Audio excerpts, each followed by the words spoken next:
बद्र आत्माओं, मैं आपकी सेवा में आज जीवन की कला नामक विषय पर अपने विचार प्रस्तुत कर रहा हूँ। साथ ही आपसे आशा रखता हूँ इसे ध्यानपूर्वक सुनिएगा। क्या बताऊँ मुझे क्या क्या नज़र आता है, जर्रे जर्रे में तेरा जलवा नज़र आता है, खिली जो कलियाँ नज़र आया तेरा मुस्कराना, गुलों में मुझको तेरा हंसना नज़र आता है, उषा की सुर्खी में सुर्खी तेरे रुखसारों की, हर अदा में तो मुझे इठलाता नज़र आता है। ओम ईशा बास्य विदम सर्वम यत्किं जगताम जगत तेन तक तेन भूज था मांग हृदय कस्य स्पंदनम। यजुर्वेद 40 से ईशो बास्य उपनिषद का प्रथम मंत्र। इस ब्रह्मांड में जो कुछ भी दिखाई दे रहा है सभी कुछ ईश्वर से व्याप्त है, ईश्वरी संसार के कण कण में है। अतः प्रभुतः प्रिय वस्तु का त्याग पूर्ण कीजिए और लालच मत कीजिए, क्योंकि धन किसी का भी नहीं है। नंबर 1, ओम ईशा बास्य मिदम सर्वम यत्किं जगताम जगत। ईशा राज्य करने वाला, जिसके अंदर शक्ति है, जो अणु अणु परमाणु पाणु में फैला हुआ है। बास्य रहा है, छाया हुआ है। यह पहली बात है जो मनुष्य बनाकर इस दुनिया में रहने के लिए योग्यता प्रदान करती है। आज का संसार प्यारे प्रभु को भूल गया है। यहाँ तक कि कई व्यक्ति तो उसके अस्तित्व को स्वीकार भी नहीं करते। वे कहते हैं कि वो नज़र नहीं आता। अरे भाई, उसको देखने के लिए दिव्य चक्षुओं की आवश्यकता है। यह चर्म चक्षुओं से दिखाई नहीं देता। इस दिव्य चक्षुओं के लिए अपने भीतर शक्ति पैदा कर। वस्तुतः परमात्मा एक है। हिंदू उसे ईश्वर, सिख उसे वाहिगुरु, ईसाई उसे गॉड, मुसलमान अल्लाह, पारसी उसे और मजद, यहूदी उसे जिहाबो के नाम से पुकारते हैं। विभिन्न संप्रदायों के व्यक्ति चाहे उसे अपनी शिक्षा, संस्कार, भावना, देश काल आदि के प्रभाव के कारण उसे किसी नाम से पुकारें और किसी भी विधि विधान से उसका पूजन करें, परंतु संसार के सब व्यक्तियों का परमात्मा एक ही है। वस्तुतः प्रभु व्याख्यातीत है और प्रभु का बोध हो जाना ही प्रभुमय हो जाना है, जो नितांत व्यक्तिगत अनुभूति है। प्रभुमय हो जाने के पश्चात व्याख्याकार का अस्तित्व समाप्त हो जाता है। परमात्मा कोई व्यक्ति नहीं है और अपितु वह शक्ति है, अतः वह अनुभूति का विषय है। यह गूंगे का गुड़ है। जैसे गूंगा गुड़ खाकर उसके स्वाद को अनुभव तो कर सकता है, परंतु वो बता नहीं सकता। अतः एक अंग्रेजी कवि ने कितना सुंदर लिखा है, जरा ध्यानपूर्वक सुनिएगा। No one can know thou, no one can define thou, no one can see thou, no one can but only true body can feel thou. अब प्रश्न उठता है कि ऐसे सर्वव्यापक परमात्मा की कैसे अनुभूति की जाए। ऐसा करने के मुख्य उपाय ये है। नंबर 1, निकटता, सिंसियरिटी, शुद्धता। नंबर 2, शुद्धता। नंबर 3, विवेक, डिस्क्रिमिनेशन। नंबर 4, वैराग्य, डिस्पैशन। नंबर 5, आध्यात्मिक चिंतन, स्पिरिचुअल थिंकिंग। नंबर 6, धैर्य, परिजर्बेंस। नंबर 7, आत्म संयम, सेल्फ कॉन्फिडेंस। नंबर 8, निष्काम सेवा, सेल्फ सर्विस। नंबर 9, संपूर्ण समर्पण, कंप्लीट सरेंडर। इस प्रकार हम देखते हैं कि यदि धार्मिक ग्रंथों इतिहास शब्दकोश में से 3 शब्द माँ, महात्मा और परमात्मा को निकाल दिया जाए तो केवल कागज़ों के पलंदे बनकर रह जाएंगे, क्योंकि माँ का बचपन में, महात्मा की जवानी में और परमात्मा में बुढ़ापे में मस्ता होती है। यदि इसको जीवन में से निकाल दिया जाए तो जीवन व्यर्थ हो जाएगा। यहाँ तक कि रूस में एक बड़ा प्रयोग हुआ, जो साम्यवादियों ने परमात्मा को छीन लिया। फलतः वहाँ की जनता ने राजा को परमात्मा मानना आरंभ कर दिया। गिरजाघरों में से ईशा की मूर्ति हटा दी गई, परंतु उसके स्थान पर टेम्पलिन के चौराहे पर लेनिन की लाश गायों में रख कर दी गई। लोग उसको फूल चढ़ाने लगे, चरणों में सिर झुकाने लगे, प्रार्थना करने लगे। परमात्मा की सर्वव्यापता के विषय में उर्दू शायर ने लिखा है, ये कितना सुंदर है, जरा ध्यानपूर्वक सुनिएगा। हर बरक शायद है अजमत पा तेरी, हर कुल में तुझे खिला देखते हैं, चमकता सितारों में है नूर तेरा, मर्रो खुर में तेरी दिया देखते हैं। संसार के विभिन्न 40 अध्यापकों ने the evidence of God in expanding universe नामक पुस्तक में स्वीकार किया है परमात्मा की सत्ता उसके समूचे जगत के उत्पादन, रक्षक और विनाशक की प्रभु ही है। इसी प्रकार सेवन मैन ऑफ साइंस नामक पुस्तक में लिखा है, कोई शक्ति है जो पीछे से छिपी हुई गति दे रही है। अब ये जरा ईश्वर की सत्ता हर जगह है, इसको ध्यानपूर्वक सुनिएगा। तू अपनी आँख उज्जल कर फूल की पंखड़ी को देख, घास की पत्ती को देख, अणु अणु में परमाणु परमाणु में उसको देख, उसकी खुली आँखों से उसकी शक्ति देख, उसकी कारीगरी देख, हिमाच्छादित पर्वतों की चोटियों पर खेलते हुए सूर्य की रश्मियों को देख, कलकल करते हुए सागर की लहरों को देख, इस समग्र द्वितीय एवं दिव्य प्रकृति सौंदर्य को देख। ओ भोले मानव, यह समस्त सौंदर्य उसने तेरे लिए बनाया है। देख भोले मानव, इस रंग बिरंगी भूमि को देख, कहीं बूटे खिले हैं, कहीं फूलों की क्यारियाँ हैं, कहीं फलदार वृक्ष झूम रहे हैं। इन सब को किसने बनाया? खेत को किसने के सजाया, परंतु वन किसने सजाया? इस संपूर्ण विश्व का नियंता एवं संचालक कौन है? यह वही परमात्मा, परम पिता परमात्मा, जिसकी शक्ति की झलक हमें इस संसार में दृष्टिगोचर हो रही है। सूर्य अपनी द्वितीय उजिर से किरणों द्वारा दिन को शोभित कर रहा है। जगमाते तारे भी रात में, चंद्रमा शीतल और निर्मल किरणों के अमृतरस की वर्षा कर रहा है। जरा बसंत ऋतु में पृथ्वी की शोभा देखिए। वनस्पति किस प्रकार रंग बिरंगे आश्चर्यजनक दृश्य प्रस्तुत कर रही है। सावन के महीने में काली घटाएं, बादलों का घंघोर गर्जन, दादर मोर पपीहे का शोर, बिजली की चमक एक योगी हृदय पर क्या प्रभाव डाल रही है। दूसरे चेहरे को देखते देखते आंखों में ओझल हो जाना, आगमन का चक्कर सर्व उस प्रभु की परम कारागरी का नमूना प्रस्तुत कर रहे हैं, जिसे देखकर परमात्मा के कारीगरी पर निशावर होना पड़ता है। अतः ये परमेश्वर पृथ्वी के भिन्न रूपों में नजर आता है, परंतु हमारा यह दारुण भाग्य है कि हम उसे पहचानते नहीं। जैसे तुलसीदास जी रामचरितमानस के बालकांड में लिखते हैं, हरि अनंत हरि कथा अनंता, कई सुनी बहुविधि सब संता। संसार की अद्भुत अद्वितीय रचना देखकर कौन कह सकता है कि सब आकस्मात हो रहा है? इसके मूल में एक चैतन्य शक्ति काम कर रही है, उसी का नाम परमात्मा। अतः एडिसन ने सत्य ही लिखा है, बहुत से मनुष्यों को सृष्टिकर्ता के विषय में अनुमात्र ज्ञान है। वे लोग यदि पृथ्वी और प्रकृति नियमों से उस अद्भुत कार्य का अनुशीलन करेंगे तो उसे महान दृष्टा का अधिक विस्तृत ज्ञान हो जाएगा। वस्तुतः मैं रसायन विज्ञान द्वारा उस प्रभु की सत्ता को सिद्ध करता हूँ। जब यह सब प्रभु कृति है और हम उसके पुत्र पुत्रियाँ हैं, तो हमारा संबंध बंधुत्व का होना चाहिए। ऐसी भावना तभी दृढ़ होगी जब हो सकती है। अतः त्याग से प्रभु पदार्थों का सेवन कीजिए। हम इस संसार के पदार्थों में लोभ और शक्ति की भावना को दूर करना पड़ेगा और उन्हें नश्वर समझ कर रमना होगा। सभी रूसी लेखक डॉस्टोयेव्स्की ने अपनी पुस्तक ब्रद क्रोमोजोन में लिखा है, What would be the marvelous if God not should really exist? Let the such an idea, the idea of necessity of God could enter the head of such savage, vicious beast as man. ईश्वर का होना अत्यंत आश्चर्यजनक नहीं, जितना उसकी अवस्था का विचार मानव जैसे दुष्ट क्रूर प्रति के प्राणी के लिए मस्त में आना है। मानव मन में प्रभु के प्रति आस्था कितनी गहरी रुचि है, इसका विचार करते हो। टॉल्स्टॉय लिखते हैं, never has man lived without God, if you remove one he will create other.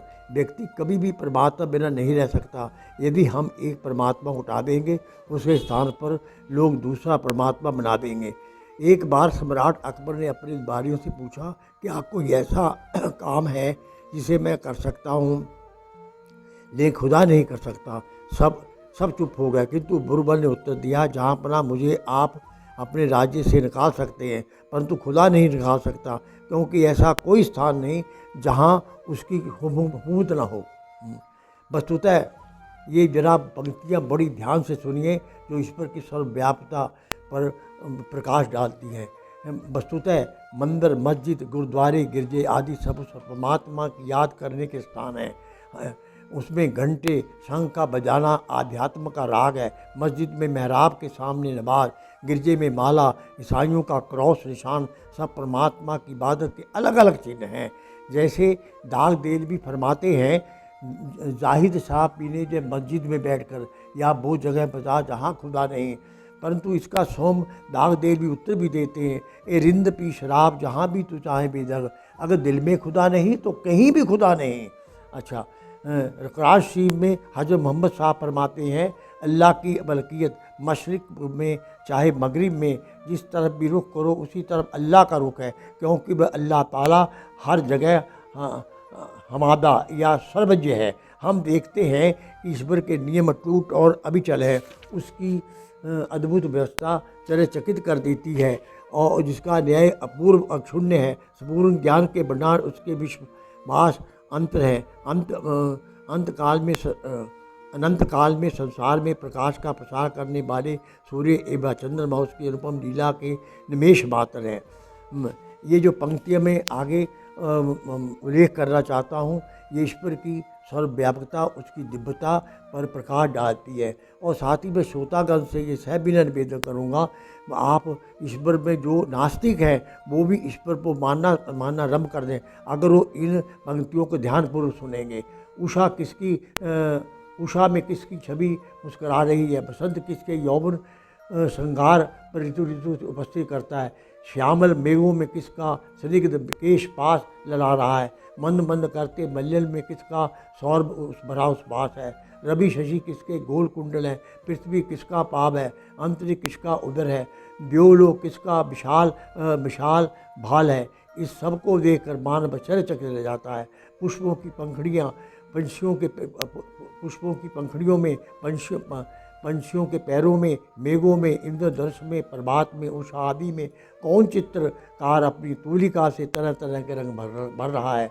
पवन के झकोरों में, पंछियों के कलरव में, बादलों की गर्जन में, झरनों की झरझर में, नदियों के कलकल नाद में कौन चित्र गवैया अपने संगीत की सुरीली ताल बनकर मानव को मंत्रमुग्ध कर रहा है। सुधा भरे पुष्पों प्याले में, प्रभात के मंद पवन में, अलसाए मेघों की मस्ती चाल में, वायु में उद्वेलित पल्लवों के नृत्य में, काले बादलों की ओर से उगते चांद की मुस्कान में, अलसाई आँखों की चूमती रवि रश्मियों के चुम्बन में, पर्वों के गले मिलती शर्तों के भुज बंद में, पेड़ों की लिपटी लताओं के रिंगन में किसके हृदय का मिठ प्रेम उमड़ रहा है। ये सब बातें परमात्मा की सर्वव्यापकता की ओर संकेत करती है। हम देखते हैं फुटबॉल के मैदान में दोनों ओर से खिलाड़ी एकत्र होते हैं। ये सभी अपनी ओर से प्रयत्न करते हैं कि फुटबॉल आउट ना हो जाए, परंतु फिर भी आउट हो जाती है, खेल के क्षेत्र में बाहर चली जाती है। परंतु उस अनंत आकाश में परमात्मा अकेले होते हुए भी एक नहीं अपितु अरबों खरबों गोल बालों की इस तरह व्यवस्था चलाता है कि कोई भी बाल अपने स्थान से जहाँ से इधर उधर नहीं जाती। इस प्रकार सारे ग्रह आदि अपने अपने क्षेत्र में सुव्यवस्थित रूप से चल रहे हैं। इन सबको परमात्मा ही चला रहा है। आगे सुनिएगा, अगर आप फिर भी नास्तिक हैं तो आपकी इच्छा, लेकिन ऐसा चलता है तो ये कोई शक्ति है जो सारे संसार को चला रही है, उसको आप कोई भी नाम दे सकते हैं। यानी कि धन केवल एक साधन है पर साध्य नहीं है। इसकी सारे जीवन में अत्यधिक महत्ता है। यदि धन सब कुछ होता तो कोई धनी कभी बीमार ना होता, ना ही दुखी होता, ना ही मृत्यु को प्राप्त होता। परंतु ऐसा नहीं है, क्योंकि सभी धनी बीमार होते हैं, मृत्यु को प्राप्त होते हैं और उन्हें संसार छोड़ना पड़ता है। अतः धन से बहुत कुछ खरीदा जाता है, परंतु सब कुछ नहीं खरीदा जाता। आगे है जगताम जगत की ये विशालता उस प्रभु की महिमा को प्रदर्शित कर रही है। जगत सृष्टि संसार प्रपंच आदि पर्यायवाची शब्द है।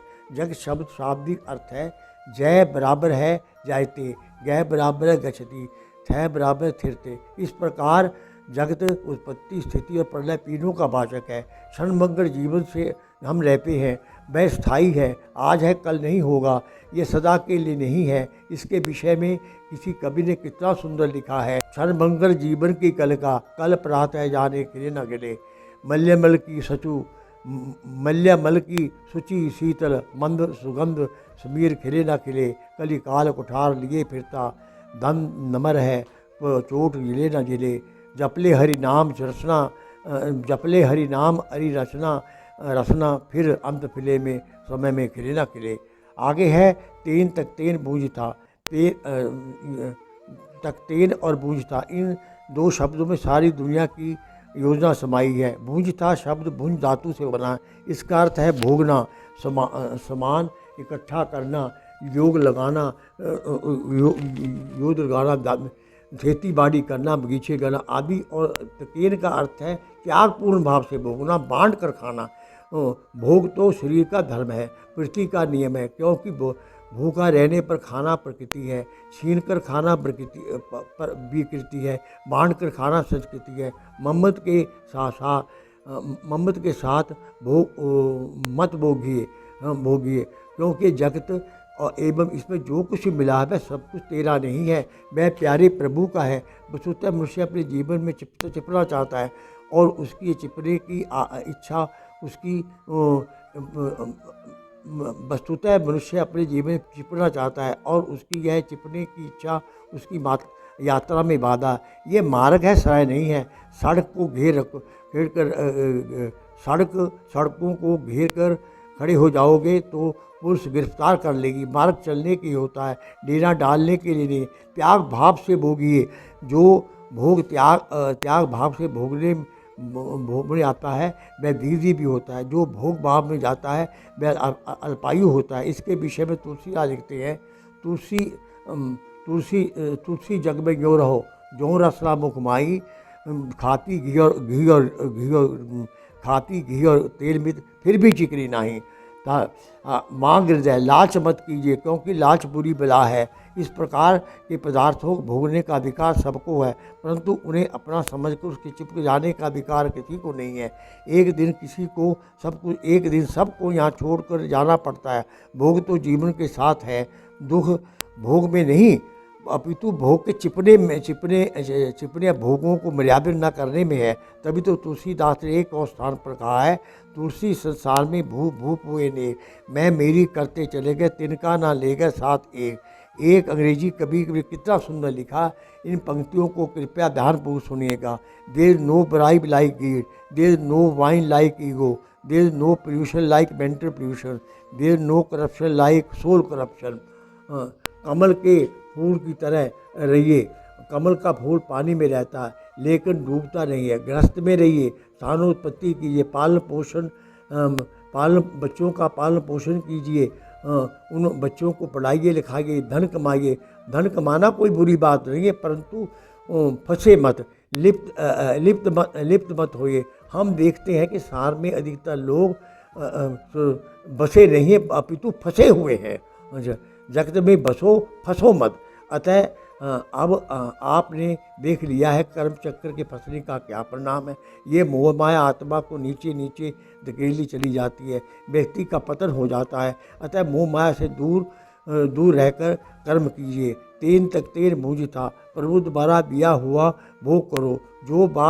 जो बीत गया उसकी चिंता मत कीजिए, जो अभी है उसकी इच्छा में दुखी मत होइए। इसके विपरीत जो मिला है उस प्रभु से को अर्पण कर उसका भोग कीजिए। इसी से शांति प्रसन्नता होगी। जो भी आपके पास उपलब्ध है वह प्रभुता समझकर उसे स्वीकार करने में तथा उसे भोगने में आसक्ति नहीं होती, क्योंकि उस अवस्था में भोग्य पदार्थ प्रभु प्रसाद बन जाता है। परंतु यदि उपलब्ध पदार्थों को अपने पुरुषार्थ का परिणाम मानोगे, उसमें आसक्ति अब रखोगे, तो उसके भोग से, उसके क्षय से, उसके नाश से चिंता बनी रहेगी। आसक्ति और चिंता ही सारे दुखों का कारण है। वेद में भोगने की मनाही नहीं है, क्योंकि कोई व्यक्ति भोगों के बिना नहीं रह सकता। मनाही केवल आसक्ति की है। भोग्य पदार्थों में प्रभु प्रदत्त भावना होने से शक्ति का स्वतः नाश हो जाता है। जीवन में जीने की कला के विषय में एक हिंदी कवि ने कितना सुंदर लिखा। इन बातों को बड़े ध्यानपूर्वक सुनिएगा। हर दिन इस तरह बताओ कि रात को नींद आ जाए। हर रात इस तरह बताओ कि हर रात इस तरह में बिताओ कि सुबह शर्माना ना पड़े, जवानी इस तरह बिताओ बुढ़ापे में सताना ना पड़े, बुढ़ापा इस तरह बिताओ किसी के आगे हाथ फैलाना ना पड़े। कस्य सुजम धर्म, कहने का भाव है कि धन एवं भोग्य पदार्थ किसके हैं, यह एक चिंतन का विषय है। संसार में जो कुछ पदार्थ है वह प्रभु से परिपूर्ण और उसकी अभिव्यक्ति है। अतः धन, ऐश्वर्य, भोग और पदार्थ प्रभु से व्यापक है, ये सब कुछ प्रभु का है। यदि इतनी बात समझ में आ जाए तो स्वतः धन से प्रति दृष्टि, लोभ, आसक्ति कभी नहीं पैदा हो सकती। किसी भोग्य पदार्थ की मन में चाह उठे, उसे पाने की कामना हो, तुरंत ही मंत्र के अंतिम भाग को स्मरण करके उसका चिंतन कीजिए। असल में यहाँ पर जो धन, वैभव आदि है वह सब प्रभु की महिमा मात्र है। यह धन ना किसी का हुआ ना होगा। जिस पदार्थ को आज व्यक्ति अपना समझ रहा है वह कल किसी का था, और क्या पता कल किसका होगा। इसलिए शक्ति का करना, दुख को मंत्र देना है। अब प्रश्न उठता है कि ये धन किसका है। इसके विषय में अगर लिखित विचार प्रस्तुत किए इस प्रकार किए जाते हैं। नंबर 1, सेना कहती है, देखिए हमने चीन और पाकिस्तान के कर्मों से आपकी रक्षा की है, वरना आपका सब कुछ लूट कर वो ले जाते, अतः ये धन हमारा है। नंबर 2, पुलिस कहती है, हम जनता जीवन, माल और सम्मान की रक्षा करते हैं। यदि पुलिस ना होती तो चोर, डाकू आदि जनता लूट कर ले जाते, इसलिए धन पर हमारा अधिकार है। नंबर 3, पूंजीपति कहते, हमने कारखाने लगा धन को कमाया है और संघ के लोगों को रोजी रोटी दी है, संघ के लोगों को रोटी रोजी दी है, इस कारण इस पर हमारा अधिकार है। नंबर 4, वैज्ञानिक कहते हैं, मशीनों का आविष्कार हमने किया है, दिमाग लगाया है, इस कारण धन पर हमारा अधिकार है। उपदेशक कहते हैं, हमने लोगों को सुझाया, लोगों को कुमार्ग से बचाया, वरना वो भ्रष्ट हो जाते, अतः ज्ञान के द्वारा सुख शांति आनंद पर, अतः धन पर हमारा अधिकार है। परंतु ऋग्वेद में लिखा है, केवलादो केवलादि 10:117-6, जो अकेला खाता है पाप खाता है। इसी प्रकार अर्थवेद में भी लिखा है, शतत हत समाहर शतत संकीर, शतत हत समाहर सैसर हत संकीर, सैकड़ों हाथों से कमाइए और हजारों आंसू दान दिए। अब प्रश्न उठता है कि कमाई को किस प्रकार खर्च किया जाए या व्यय किया जाए। इसके विषय में शास्त्रों में लिखा है, धर्मार्थ यस्यार्थ आत्मेन स्वजन च। अपनी कमाई को अगर लिखित 5 भागों में इस प्रकार मानना चाहिए।